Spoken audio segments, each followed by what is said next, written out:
Depuis la nuit des temps, les Alpes dressent une barrière de roches et de glace en plein cœur de l'Europe. En automne, les conditions météorologiques y connaissent de brusques variations. Il faut être fou pour oser traverser ce désert aux sentiers caillouteux avec des éléphants où s'appelait Hannibal, le légendaire général de l'Antiquité. Mais pouvons-nous croire cette légende qui parle d'éléphants, de cavaliers et d'une armée gigantesque ? La légende d'un héros de l'Antiquité qui, à l'âge de 28 ans, conjure les dieux de le protéger, lui et ses hommes, dans ce dangereux périple. Qui était donc cet Hannibal Barca dont l'histoire fascine encore 2000 ans après sa mort? Enfant, il a vécu l'occupation de Carthage par les mercenaires. Voir sa ville natale ainsi menacée a sans doute été un grand traumatisme.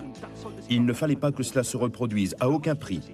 Et il a dû se jurer qu'en cas de guerre, les combats auraient lieu loin de Carthage, de préférence chez l'ennemi lui-même. Pour reconstituer sa pensée, on ne peut qu'assembler des bribes de connaissances. Aucun texte, ni sépulture, ni portrait d'Hannibal ne sont parvenus jusqu'à nous. C'est sur le terrain et avec les techniques modernes que l'historien Pedro Barcelo veut essayer de décrypter sa pensée. Que s'est-il passé en Méditerranée alors sous le contrôle des marins de Carthage, la ville natale d'Hannibal? Et qu'est-ce qui l'a poussé à défier la grande puissance romaine avec des éléphants en déclenchant la première guerre mondiale de l'histoire? Comment en savoir plus sur ce combat de David contre Goliath alors que les Romains en ont détruit tous les témoignages?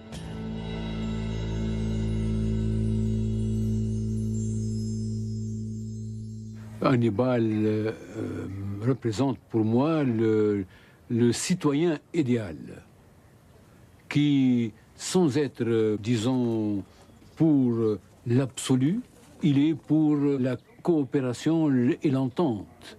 C'est un idéal du vivre ensemble en Méditerranée et ensemble aujourd'hui alors. Tous les documents qui se trouvaient à Carthage ont été distribués au peuple romain pour faire du feu. À quel point la détermination d'Hannibal a-t-elle donc déstabilisé les Romains pour qu'ils cherchent à en éliminer toute trace?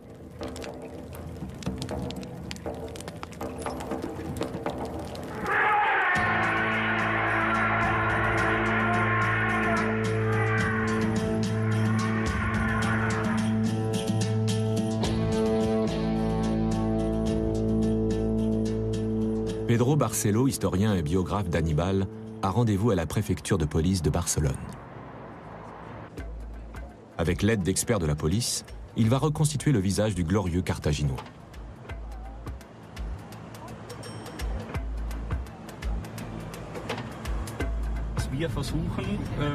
Nous essayons de dresser un portrait en fonction de notre imagination, de l'idée qu'on se fait d'Hannibal.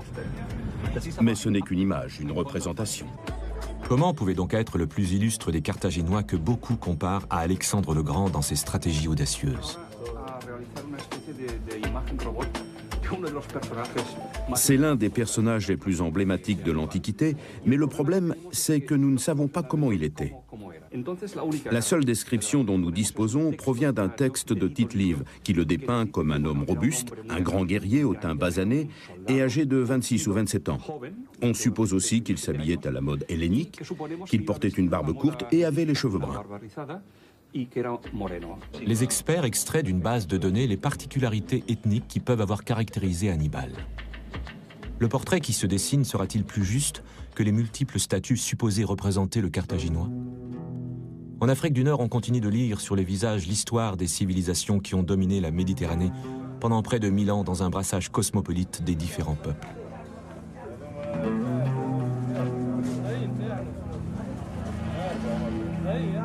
L'histoire d'Hannibal commence en l'an 247 avant Jésus-Christ dans ce port qui est alors le plus grand port militaire et commercial du sud de la Méditerranée.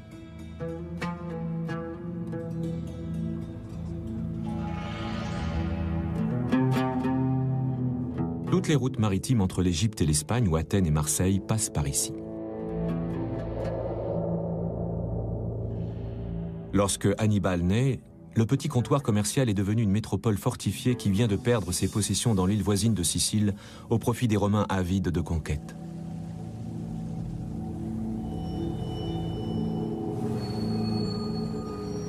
Des Romains qui mettront plus tard tout en œuvre pour détruire Carthage au point qu'elle restera près de 2000 ans ensevelie sous ses ruines.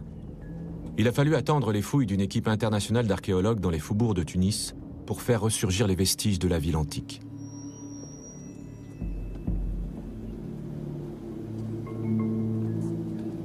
C'est Hannibal, sans doute, qui a été à l'origine de ces constructions rapides pour loger un accroissement démographique après la guerre. Après la guerre, il y a des problèmes de logement, et là, ils ont désaffecté la colline où il y avait des ateliers de forgerons. Ils ont enlevé, ils vont dégager les forgerons, les fondeurs, et ont installé les maisons, ici.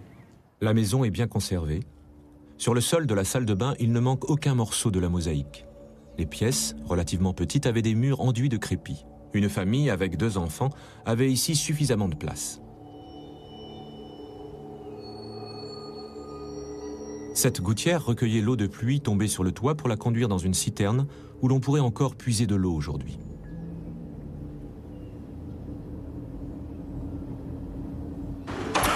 Les réserves du musée du Bardo à Tunis donnent la mesure de la richesse culturelle de l'ancienne Carthage. Il n'y a qu'une trentaine d'années que les vestiges de la ville détruite par les Romains ont été mis au jour. Une ville d'artisans et de commerçants. Les lampes type punique, c'est très simple, mais on a d'autres types de lampes avec beaucoup plus sophistiquées.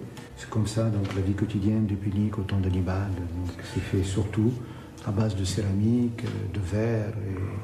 Donc il y avait un artisanat très très important. Ces cruches, avec lesquelles les Carthaginois faisaient leurs courses, sont restées enfouies 2000 ans sous 8 mètres de décombres.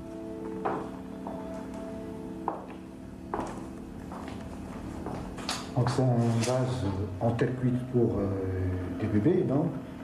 Et donc il est forme très ronde, qui plaît aux enfants, donc elle n'est pas une forme rude. Et c'est quelque chose de très bien fait. C'est sûr qu'Hannibal a dû, son jeune âge, utiliser, a été certainement nourri avec ce type de buveur.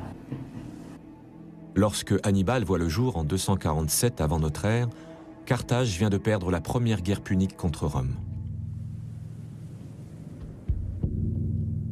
Basée dans ce célèbre port militaire de forme ronde, la flotte carthaginoise a pourtant la réputation d'être invincible.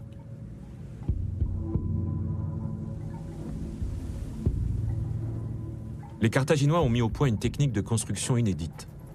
En quelques semaines, ils peuvent mettre sur pied des centaines de navires de guerre en assemblant des éléments préfabriqués et numérotés. Jusqu'à 300 soldats peuvent y prendre place.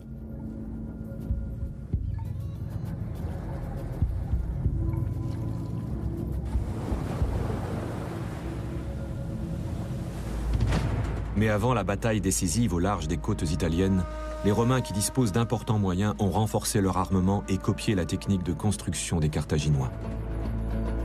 À la grande surprise de tous les peuples de Méditerranée, la bataille est remportée par les Romains, un peuple de paysans. Le père d'Hannibal doit se charger en personne de faire s'aborder tous les navires de guerre puniques et remblayer le port militaire.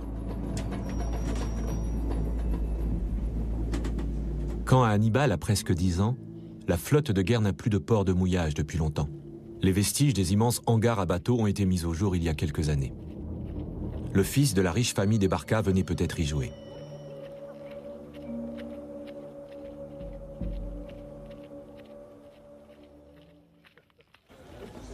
Malgré les lourdes réparations à payer aux Romains, les marchés de Carthage restent richement approvisionnés. Le climat de la région lui assure les meilleures récoltes de tout le bassin méditerranéen. En tant que fils du commandant en chef des armées, Hannibal a accès à toutes les richesses de la culture gréco-carthaginoise.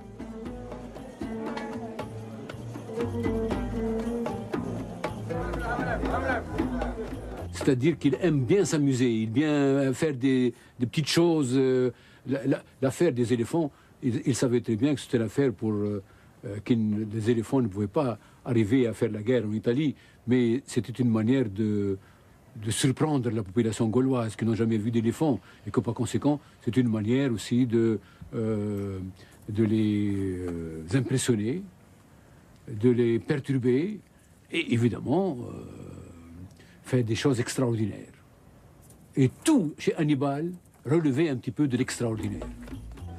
Les artisans affluent de tout le bassin méditerranéen dans la ville la plus grande et la plus puissante du monde, qui compte alors plusieurs centaines de milliers d'habitants. Façonnage du métal, céramique, fabrication du verre, teinture, cette civilisation ouverte à toutes les influences a contribué à la prospérité de la cité.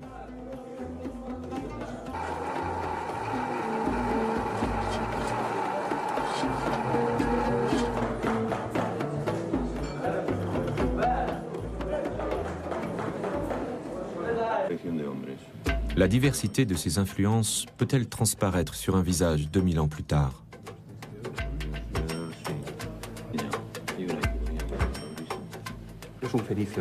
C'est un Phénicien, il a un phénotype sémite.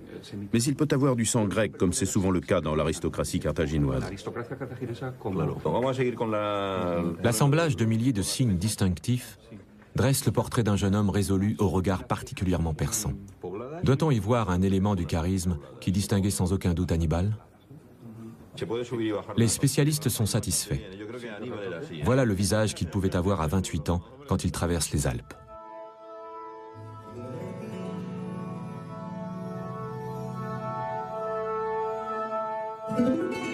La reconstitution de la personnalité d'Hannibal commence à Cadix, un port espagnol de la côte atlantique près de la frontière portugaise.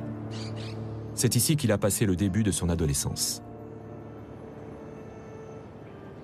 Cadix était un carrefour multiculturel du monde antique. Pedro Barcelo et son collègue archéologue Arturo Oliver se situent géographiquement à l'aide d'une photo satellite. Dans leur journal de bord, ils notent « Poste avancé du monde antique, peu de traces concrètes ».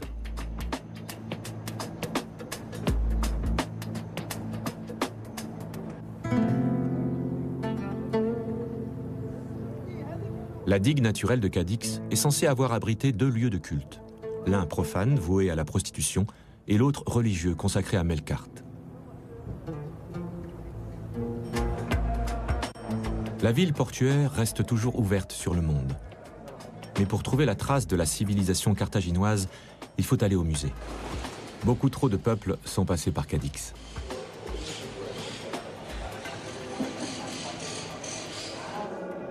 Le conservateur sort sa plus belle pièce d'une vitrine. Une statuette de style égyptien représentant le dieu Melkart. Melkart, ou Héraclès pour les Grecs, était vénéré par de nombreux peuples. Conscient de l'importance de ce culte, Hannibal s'en servit habilement. Mais y croyait-il lui-même ?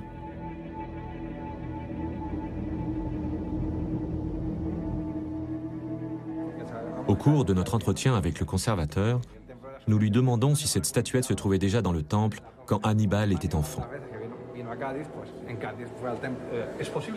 Hannibal peut-il avoir vu une statuette comme celle-là? Oui, c'est tout à fait possible. Le temple a possédé ce genre de statue pendant des siècles. Quand l'opisthodome, c'est-à-dire l'endroit où l'on entreposait le trésor, était plein, on le vidait de ses offrandes. Mais on ne les détruisait pas. Ce dieu était censé protéger les marins et assurer la prospérité du commerce. Le plus grand sanctuaire consacré à Melkart se trouvait sur une petite île au large de Cadix. Avant de partir en campagne contre Rome, Hannibal s'y rend encore une fois, exprès pour demander la bénédiction du dieu.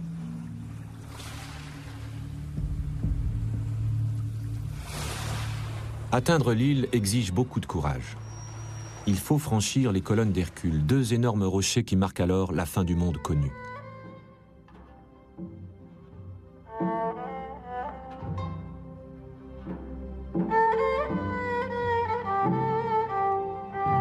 On dit que par ruse, les Carthaginois ont propagé à dessein ce mythe pour dissuader toute concurrence importune venue de l'Atlantique. Toujours est-il qu'à l'âge de 10 ans, Hannibal passe le détroit de Gibraltar à bord du navire de son père. Les soldats, aussi bien que leur commandant en chef, espèrent redorer le blason de Carthage avec les richesses de l'Espagne.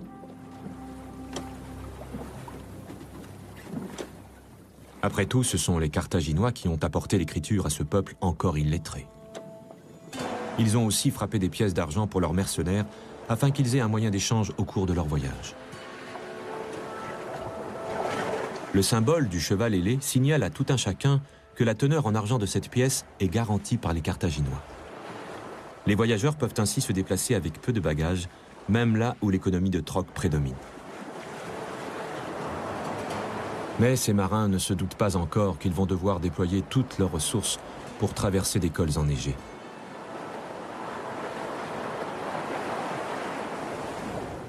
Les éléphants d'Hannibal marchant dans la neige est l'un des plus fabuleux épisodes de l'histoire de l'Europe. Mais a-t-il vraiment pu se produire?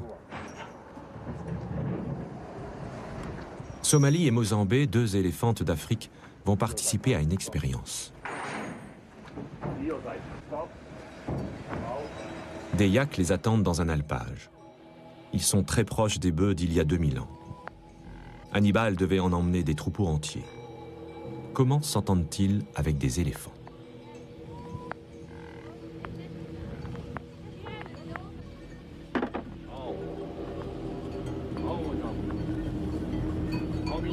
Est-il possible qu'ils aient traversé les montagnes côte à côte? Curieusement, les animaux gèrent très bien les rapports de force.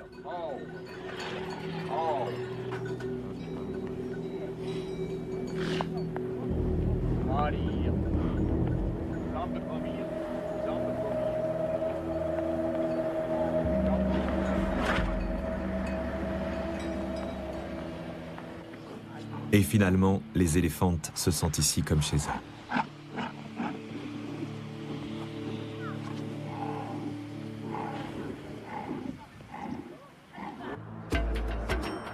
Pedro Barcelo et Arturo Oliver se font une idée d'ensemble de la région minière du Rio Tinto. Ce sont les mines d'argent qui ont attiré le père d'Hannibal en Espagne. Sur l'image satellite, on distingue clairement ce qui était jadis la plus grande zone minière du monde, à 150 km au nord de Cadix.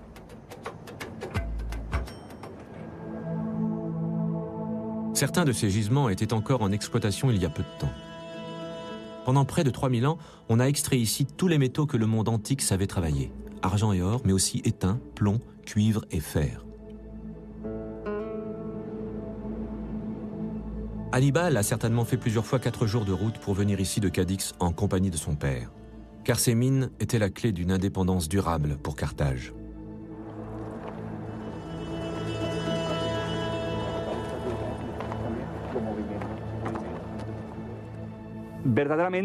Ce site produisait d'immenses quantités de minéraux et d'argent. Le volume de production était extraordinaire, à tel point que certaines mines, pas précisément celle-ci, mais celle de Bébélo, fournissaient à Hannibal plusieurs dizaines de kilos d'argent par jour. Les mines sont exploitées par les Ibères qui vendent le métal brut aux Carthaginois. Mais c'est le commerce de cette matière première qui génère les véritables bénéfices. En quelques années, Carthage règle sa dette de guerre envers Rome. On dit qu'il lui a fallu 27 tonnes de métal précieux, plusieurs fois le montant du budget de l'État romain.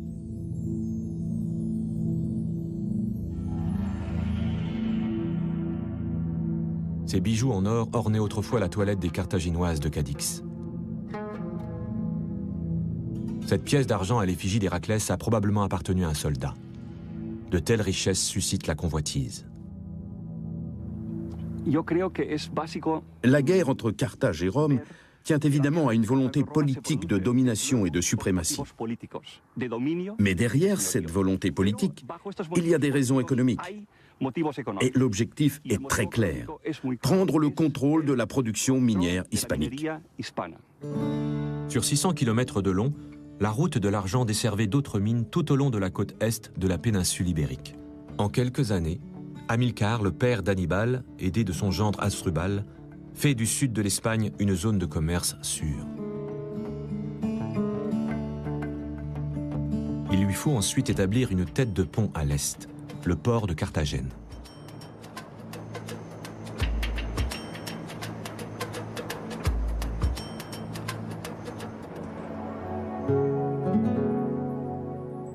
Bâti autour d'un port naturel, Carthadasht surgit de terre en l'espace de quelques années, à l'abri de remparts de plusieurs kilomètres de long et de 11 mètres de haut.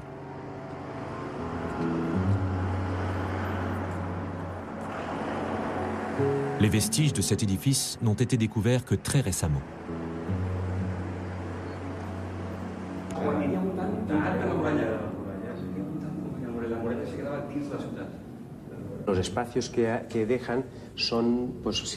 Les espaces vides entre les murs servaient d'habitation, d'entrepôt ou de poste pour les corps de garde.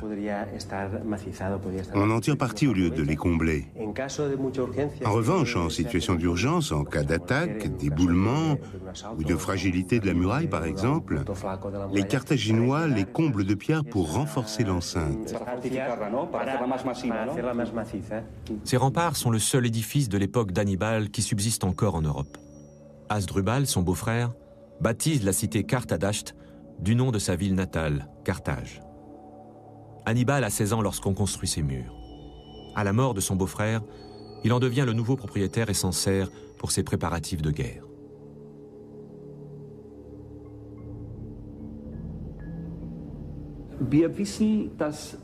Nous savons qu'Hannibal s'est servi de Carthagène comme base militaire. D'importantes réserves y étaient conservées, des armes et des vivres. Et on peut imaginer que dans ces casemates, ici à l'intérieur des remparts, on entreposait des armes, des provisions peut-être, du fourrage et toutes sortes de choses. Carthagène était un entrepôt central, une base logistique pour toute la campagne militaire. Et je pense que dans ce contexte, les remparts ont joué un rôle important.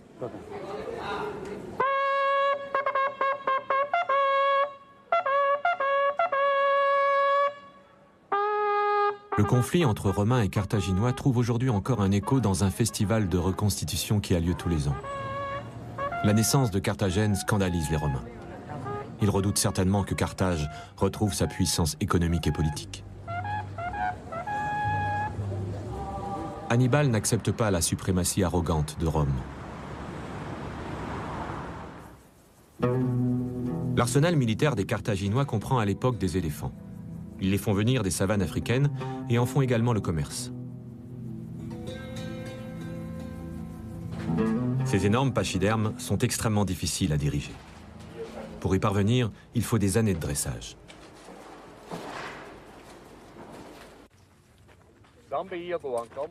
Dresseur d'éléphants originaire de Suisse, Wendel Huber travaille avec Somalie et Mozambique depuis plus de 16 ans.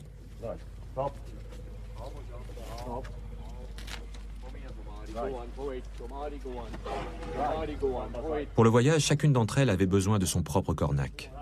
Pour sa campagne militaire, Hannibal, lui, avait certainement emmené des remplaçants afin que ces animaux ne s'échappent pas.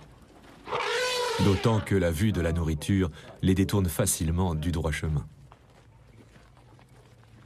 Tant qu'on est dans la vallée avec l'herbe et les branchages, ça va être difficile. Elle ne pense qu'à manger. À droite, à gauche, en haut, en bas, il y a quelque chose à manger partout.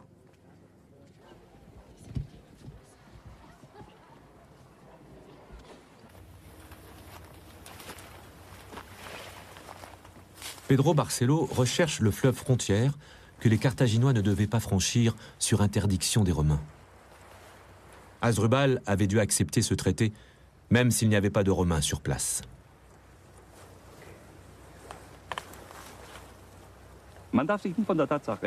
Il ne faut pas se laisser dérouter par le fait que la plupart des fleuves de la côte est de l'Espagne sont aujourd'hui à sec. Dans l'Antiquité, l'eau y coulait abondamment et ils avaient évidemment un tout autre aspect. À la mort de son beau-frère Hasdrubal, Hannibal, âgé de 25 ans, prend en charge les intérêts ibériques de Carthage. Excellent cavalier, polyglotte, il connaît aussi bien les ruses de guerre que la diplomatie.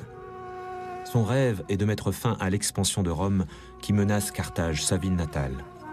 Il dispose pour cela d'assez d'argent et de soldats.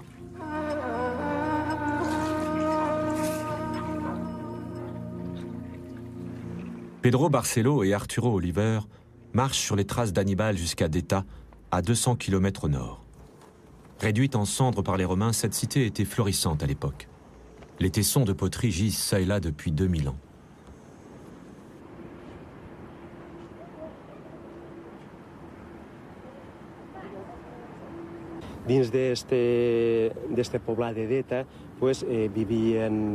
Le village de Deta abritait des artisans, des agriculteurs et des aristocrates ibères.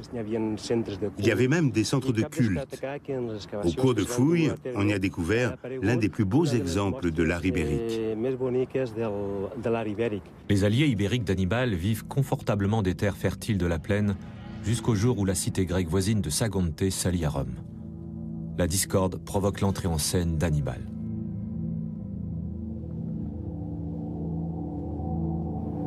C'est probablement derrière ces murs qu'il élabore les plans de l'attaque de Sagonte.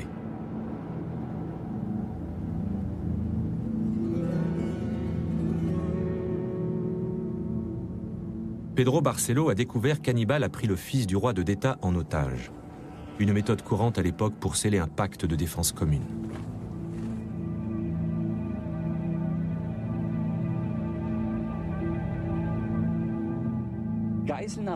Les prises d'otages faisaient partie du répertoire normal des affaires politiques. Sur le principe, elles annoncent la signature d'un accord. Pour s'assurer qu'il soit bien respecté, on prend en otage des enfants de notables, des parties prenantes au traité. Hannibal n'a pas le choix. Il doit soutenir les Détaniens contre Sagonte afin de saper l'influence des Romains. Sagonte n'est qu'à 25 km. C'est à la fois une ville fortifiée et un port.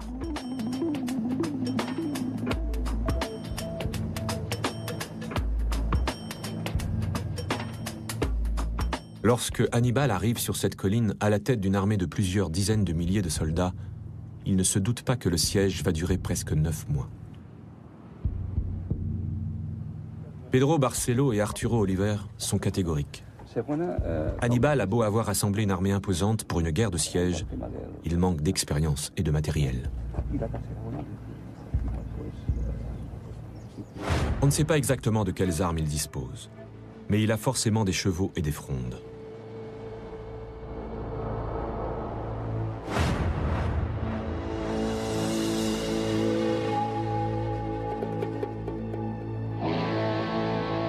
Hannibal est pressé. Il redoute l'arrivée de navires romains. Mais grâce à leur supériorité matérielle, les soldats de Sagonte repoussent le combat au corps à corps. Ils jouent la montre.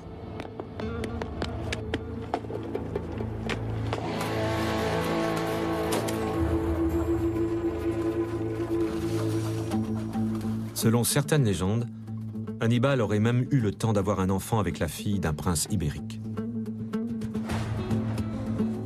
Après ces longs mois de siège, les habitants de Sagonte sont torturés par la faim et la soif. Mais Rome est à 1000 km de là, et l'aide espérée n'arrive pas.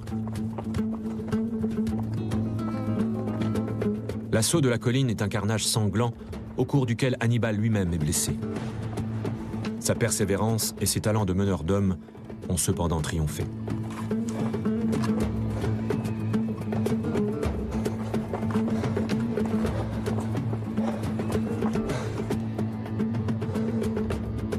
Enfin parvenu au sommet de Sagonte, Hannibal est certainement conscient que la guerre contre Rome est inéluctable. Dans la phase finale des combats, chaque famille défendait sa vie, car les habitants de Sagonte savaient qu'ils n'avaient aucune grâce à attendre. La bataille se termine par un massacre. La plupart des hommes sont tués et les femmes et les enfants emmenés en esclavage. L'armée s'empare de la ville. Hannibal a voulu faire un exemple pour montrer aux autres villes ibériques que les alliés de Rome n'ont pas d'aide à espérer d'elle. Seules les cités alliées avec lui sont en sécurité. Vous êtes tous prêts? L'habileté stratégique et tactique d'Hannibal continue d'inspirer les militaires aujourd'hui. Après la chute de Sagonte en 219 avant Jésus-Christ, ses troupes retournent à Carthagène pour reprendre des forces. C'est bon pour tout le monde? Plus de 100 000 hommes, issus de 28 peuples différents, se préparent pour une mission que seul Hannibal et ses plus proches conseillers connaissent. En tant que soldats de métier, ils ont l'habitude de ne pas poser de questions et sont prêts à tout pour assurer leur survie. En échange de quoi, ils sont bien payés.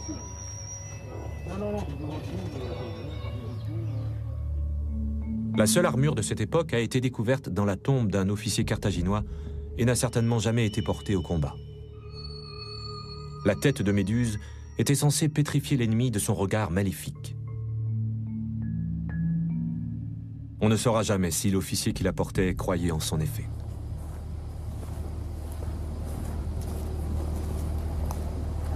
Aujourd'hui comme hier, les mouvements de troupes sont un véritable défi pour les officiers.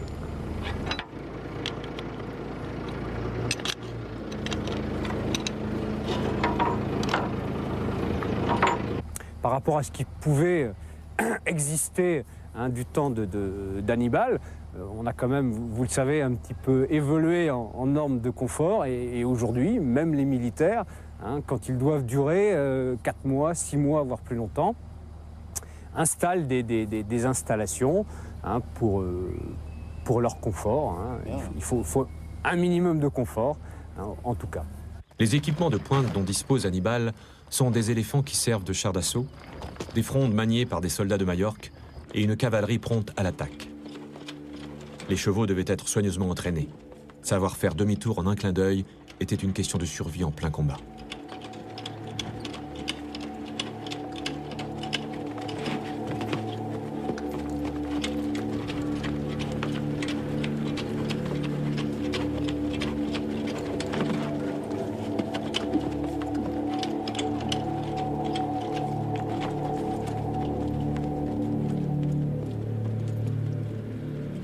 Des 4 coins d'Espagne, on fait venir d'immenses troupeaux de bœufs, de chevaux et de moutons.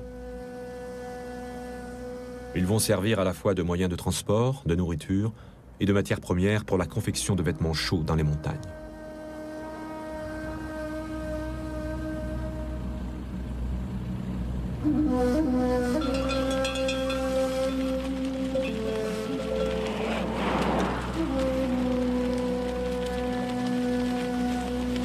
Hannibal peut être particulièrement fier de son service secret, le premier que connaisse l'histoire. Ses agents utilisent par exemple la scytale, ou bâton de Plutarque, pour crypter des messages destinés aux alliés d'Italie du Nord. Inscrits en travers d'une lanière de cuir, les signes ne révèlent leur sens que si on enroule cette lanière autour d'un bâton de même diamètre que celui qui a servi au codage.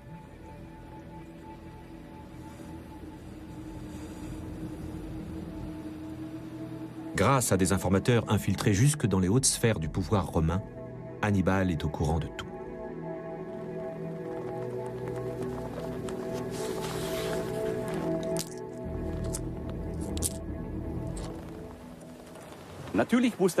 Hannibal savait pertinemment que les Romains avaient des moyens nettement supérieurs. Il savait aussi pertinemment qu'il ne pouvait pas vaincre Rome, et encore moins l'anéantir. Mais il voulait affaiblir suffisamment les Romains pour qu'ils reviennent à la table des négociations et concluent avec lui un traité attribuant à Carthage des avantages en Espagne, et peut-être même en Sicile et en Sardaigne. Avec l'arrogance des grandes puissances, Rome déclare hors la loi celui qui ose la défier. En réponse, il répand des histoires terrifiantes sur son armée d'éléphants en faisant habilement allusion à la légende d'Héraclès que tout le monde connaît en Méditerranée. Elle raconte que le demi-dieu a volé aux géants guerrions tout un troupeau de taureaux sauvages et qu'il leur a fait traverser les Alpes lui-même.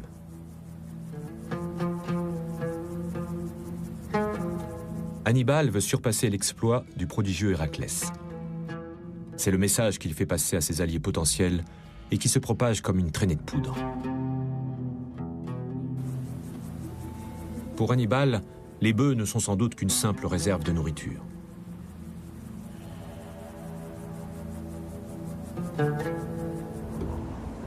Les éléphants, en revanche, sont un élément capital de sa propagande de guerre, mais leur nourriture poserait problème lors de la traversée des Alpes.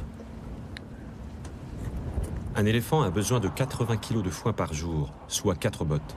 C'est précisément ce que peut porter un bœuf. S'ils sont suffisamment nourris, les pachydermes peuvent parcourir de longues distances et bien supporter le froid.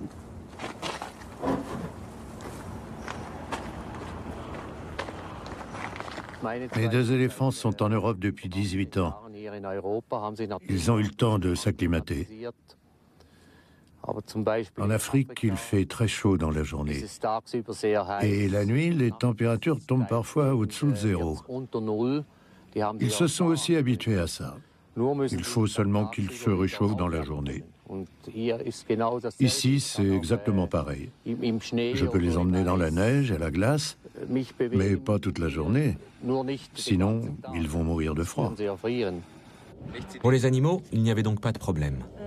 Mais comment préparer les soldats à la rigueur des conditions météorologiques des Alpes? L'expérience montre qu'en plus de l'équipement qu'ils transportent, les soldats se servent largement des matières premières animales.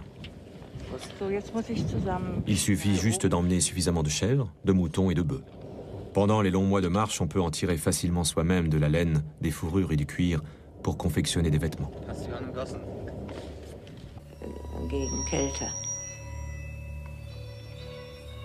Pas forcément confortable, mais pratique.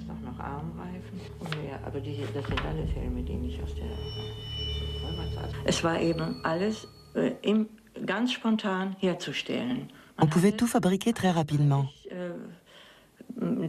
Avec les peaux de bête, on avait tout ce qu'il fallait sous la main. On pouvait tailler des lanières de cuir et se faire des protections en les attachant avec des bandes de tissu autour des jambes et des pieds.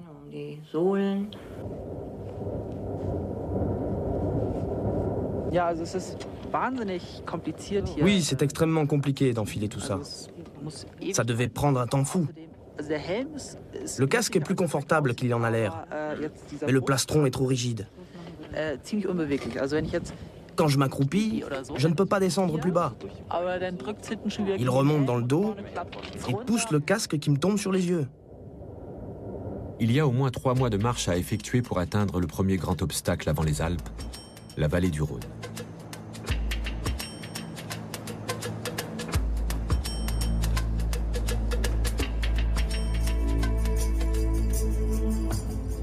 Le gigantesque convoi de 100 000 hommes, et de bien plus d'animaux encore, a dû traverser le fleuve à cet endroit. Hannibal sait que des troupes romaines sont stationnées à Marseille, à seulement 2 jours de marche d'ici. Oseront-elles intervenir?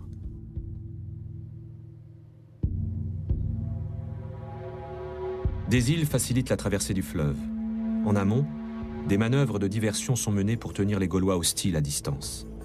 Lors de la traversée d'un fleuve, la règle numéro 1, c'est la vigilance, aujourd'hui comme jadis. 1500 soldats de l'armée française montrent la marche à suivre.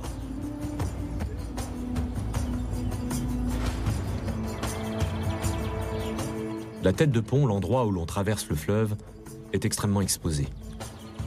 L'ennemi peut être caché partout.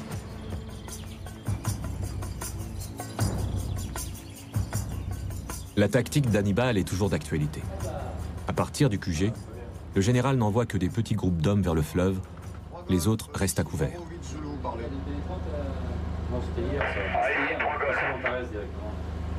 Bravo 8 Zulu, avez-vous commencé mouvement vers la coupure?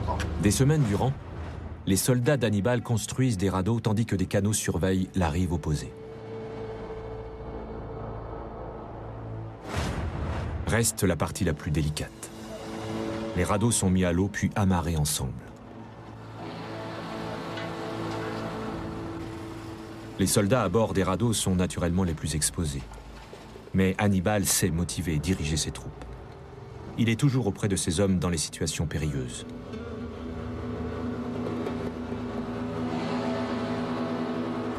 Lors d'une telle manœuvre, ce sont moins les soldats que les animaux qui posent problème.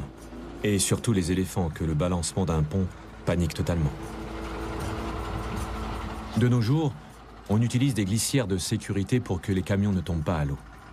Hannibal, lui, doit recouvrir ses radeaux avec de l'herbe et de la nourriture pour que les éléphants ne s'enfuient pas. La réussite de la manœuvre avait dû demander des années d'entraînement. Je pense qu'Hannibal, en période préparatoire de son franchissement, a entraîné ses cornacs et puis ses éléphants à s'habituer à l'eau. Et je ne suis pas un grand spécialiste de la façon dont Hannibal a procédé, mais je pense que c'est la bonne solution. Il s'agit de préparer ces troupes, quelles qu'elles soient, que ce soit des blindés, que ce soit des pontonniers ou que ce soit des éléphants avec les cornacs. Je pense que, comme pour toute action, il faut s'entraîner, se préparer pour enlever l'appréhension et pour obtenir la meilleure efficacité. En dépit de toutes ces précautions, il est probable que des hommes et des animaux aient trouvé la mort lors de la traversée. Mais selon le récit de l'écrivain romain Tite-Live, les 37 éléphants ont tous atteint la rive opposée.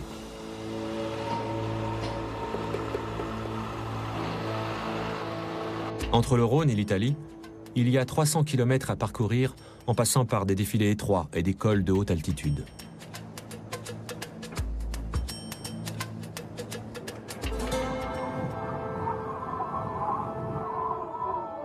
L'avant-garde d'Hannibal a dû atteindre les premiers cols à la fin de l'automne. Les variations de temps et le vent ralentissent alors la progression. Il n'y a pas de route, quelques sentiers étroits tout au plus.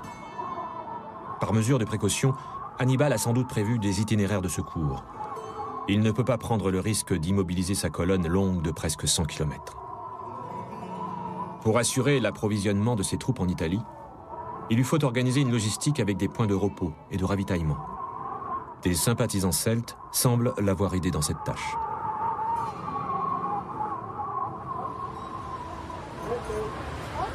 À 2000 mètres d'altitude, dans les Hautes-Alpes, des chercheurs assemblent un convoi de bœufs, de chèvres, de chevaux et d'éléphants.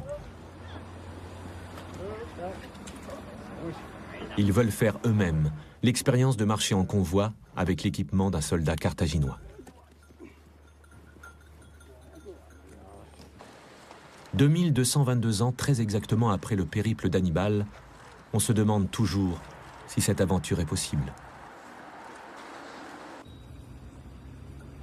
Tous ces hommes et tous ces animaux si différents les uns des autres peuvent-ils se supporter? Et comment atteindre un but commun dans des conditions aussi difficiles?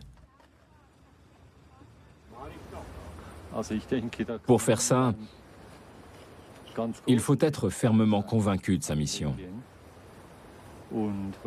Hannibal savait sans doute qu'il traversait des régions dans lesquelles sa marge de manœuvre était très réduite, notamment à cause des animaux. D'un autre côté, il ne pouvait pas non plus les abandonner. Sous cet angle, c'est une entreprise insensée. Une fois lancé, il ne pouvait plus faire demi-tour. À chaque pas, la difficulté augmente. Les éléphants ouvrent naturellement la marche et rythment la cadence. La route qui traverse le col ne fait que 40 km. Quelques jours de marche si la météo est bonne. Hannibal a longtemps caché sa destination finale à ses hommes. Ils ne l'auraient peut-être pas suivi. Mais à présent, ils ne peuvent rien faire que continuer d'avancer.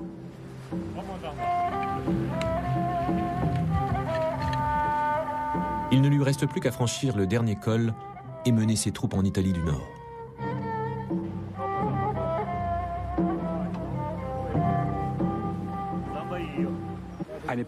C'est un spectacle impressionnant. On imagine facilement que les populations locales n'ont pas dû en revenir de voir de tels animaux dans cette région. Ils ont dû faire sensation. Aujourd'hui encore, on reste bouche bée de voir ces bêtes ici. On se sent minuscule à côté d'elles. Et à l'époque, cette impression a dû être 100 fois plus forte.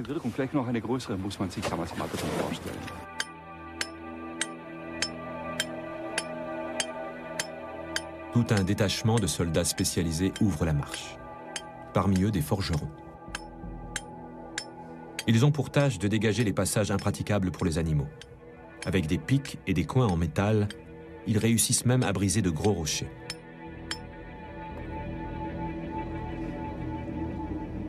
On pense qu'Hannibal a aussi employé une autre technique qui consiste à arroser de vinaigre des morceaux de bois enfoncés dans la roche pour la faire éclater.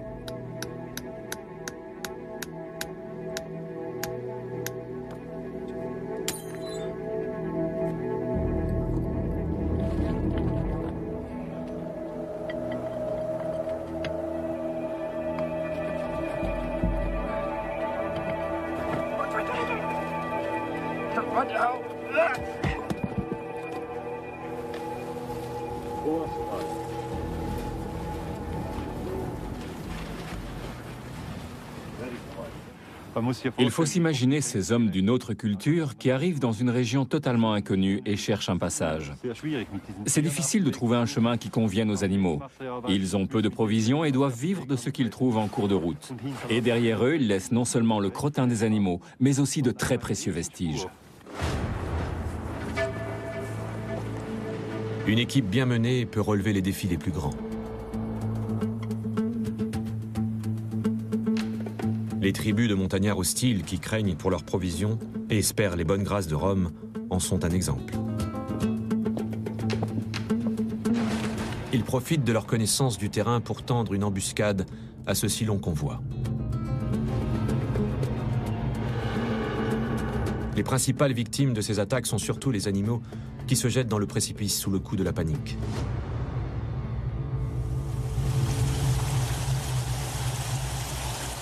Dans la montagne, la nature sauvage réserve elle aussi des surprises. Les éléphantes refusent de traverser un petit ruisseau. Dès qu'elles ne voient plus où elles posent le pied, Mozambique, la femelle dominante, s'arrête net. Un éléphant moins bien dressé aurait sans doute fait demi-tour en écrasant tout sur son passage.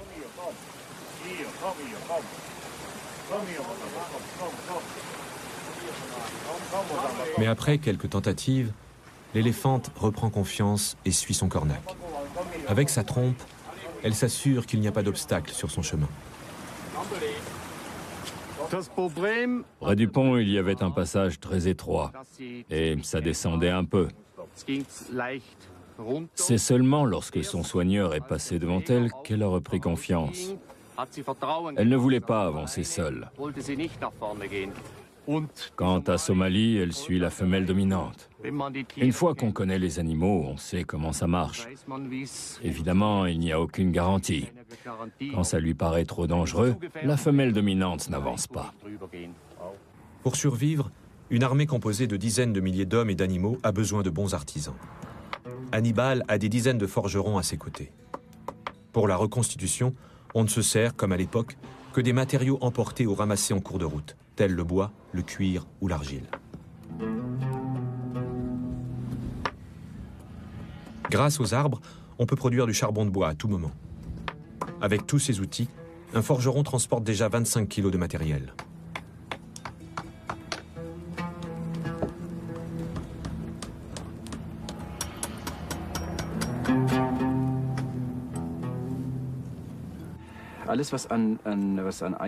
Toutes les pièces métalliques qui servaient à maintenir des éléments de bois sur les chariots, par exemple, finissaient par céder et il fallait en forger de nouvelles.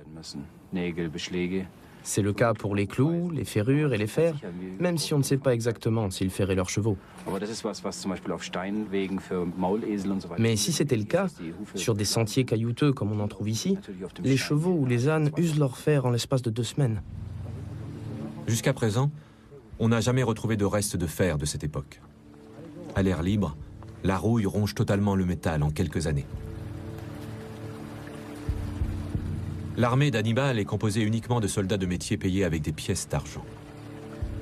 Le sceau carthaginois dont elles sont frappées garantit leur teneur en argent.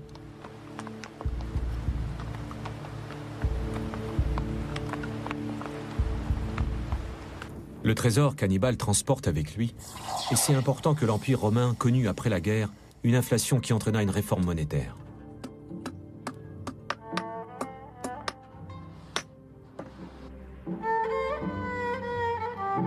Comme Hannibal cherche avant tout à se faire des alliés contre Rome, ses troupes doivent éviter les pillages, contrairement aux usages.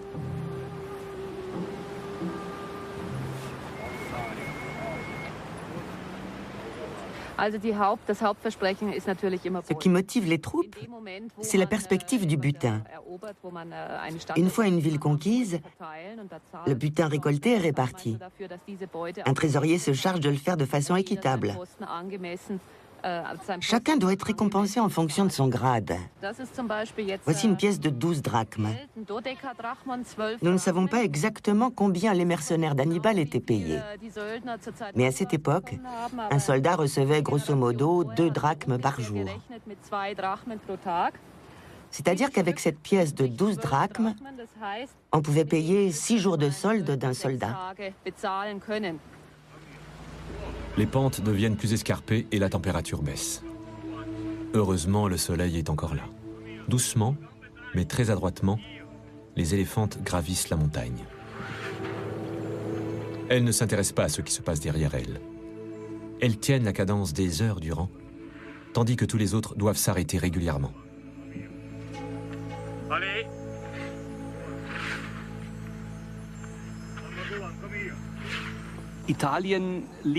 L'Italie s'étend devant Hannibal et ses hommes. C'est une promesse de territoire et de butin. Ils reprennent courage. C'est la fin d'une longue marche. Et pourtant, ce n'est que le début de la guerre. Une guerre qui commence véritablement maintenant. Les préliminaires sont achevés. Ils entrent dorénavant dans le vif du sujet, la guerre et les combats sanglants. Il leur reste encore des cols à franchir. En automne, la météo peut changer en l'espace de quelques heures à haute altitude. Derrière les sommets, la plaine du Pô paraît déjà toute proche.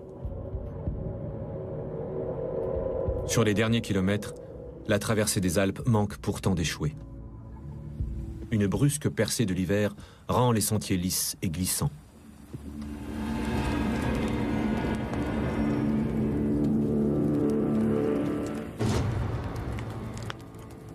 Hannibal perd presque la moitié de ses hommes, et pourtant il remportera toutes les batailles contre les Romains. Mais il ne parvient pas à réaliser son grand projet politique, ramener Rome dans la communauté des pays méditerranéens.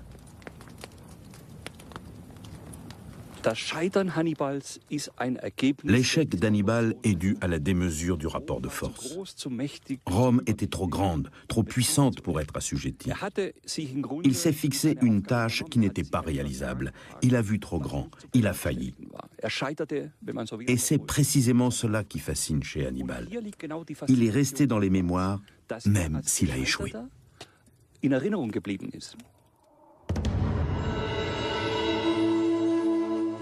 Tandis que les soldats se débattent encore dans la neige, on annonce déjà l'arrivée de son armée à travers l'Italie. Mais il arrive sans ses éléphants. Pour des raisons obscures, ils se sont tout simplement arrêtés. Seuls 2 des pachydermes semblent avoir atteint la plaine du Pô. Qui aurait pu imaginer que 2000 ans plus tard, on raconterait encore l'histoire de la traversée des Alpes d'Hannibal ?